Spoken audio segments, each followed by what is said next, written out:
Can you Yeah. explain a little bit more like what you felt about filmmaking specifically that you were like, oh, this is it for me. Like this is what it's supposed to feel like. Yeah, that's a really good question.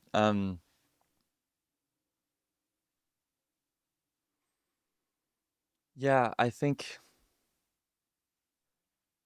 it's just about it's about a creative flow, and I know that you know this, and I think that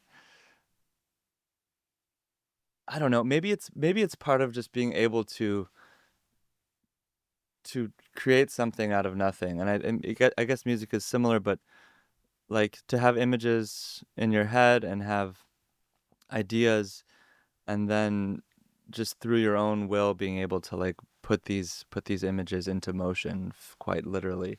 And with animation, it's specifically fascinating because it is a broken down kind of more. These are still images. Obviously, all filmmaking is comprised of still images, but with animation, it's like you're creating motion, you're creating space, you're creating time, um, out of static objects. I mean, and I think it's a similar concept of creating time out of edits and creating tone out of cuts in a film, where you can make something new out of what is already around you. You can kind of shift it into something new, and you can shift it into a different energy and a different tone.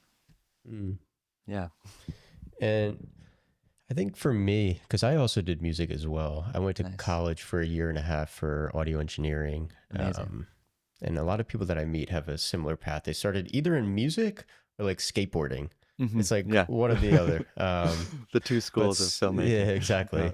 No. Similarly, though, I loved music. I loved producing, engineering, but it wasn't something that like I felt was like my calling, Hmm. if that makes sense. And, once I started to produce film, pursue film and specifically cinematography, and something about it, like I woke up thinking about it. I go to sleep thinking about it. And like when I'm doing the thing, I can't help but just like smile Yeah, almost, it doesn't matter how much stress I'm under, how much pressure, yeah. whatever it is, it just, something about it just makes me smile.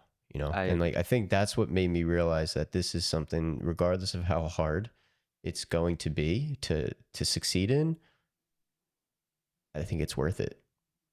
I couldn't agree more. I mean, I still get so much joy out of it, and it's a shifting amount of joy. Like it's different now too. I think that there's um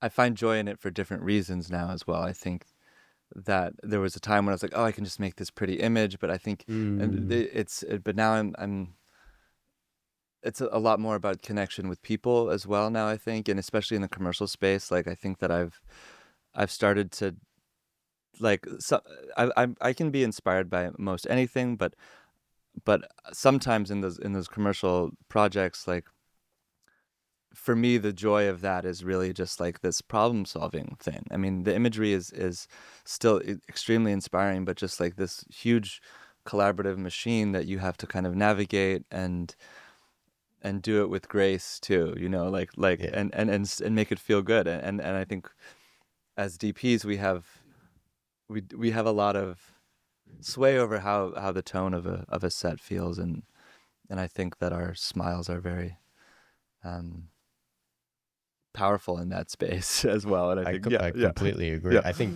our smile is powerful, but equally our outward stress is equally as powerful. Like definitely.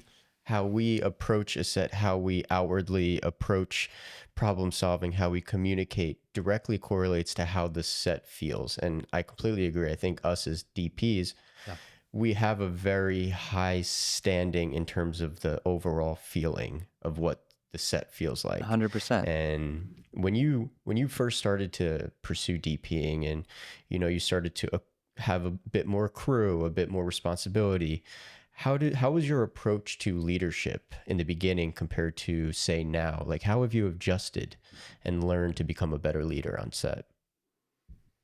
Hmm. Yeah. Because that's just as much as the job as creating a pretty image. It really is. It definitely is. Um, I think I'm a better listener now. I think that is um, a big part of being a collaborator and also being a leader. And and I think, I mean, being a leader in as far as your crew goes is you need to be in sync with the director. And I think that there was a time in the past where I would really attempt to push agendas of mine, not like, or visual themes or something that I was really inspired by, but and I still do that when I feel strongly about it and when I have a certainty about it, and I think it really will serve the project. But I think that I'm what is really exciting to me now is that collaboration and taking the director's inspiration and bringing it through. So I think Mm, listening is a big thing that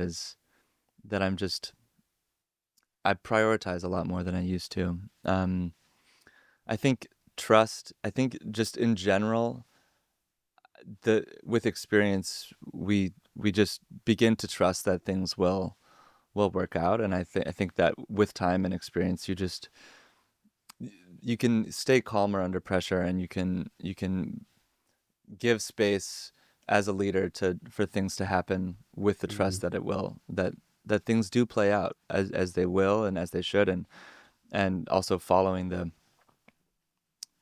following the path of the things that go wrong as well is also a fun way to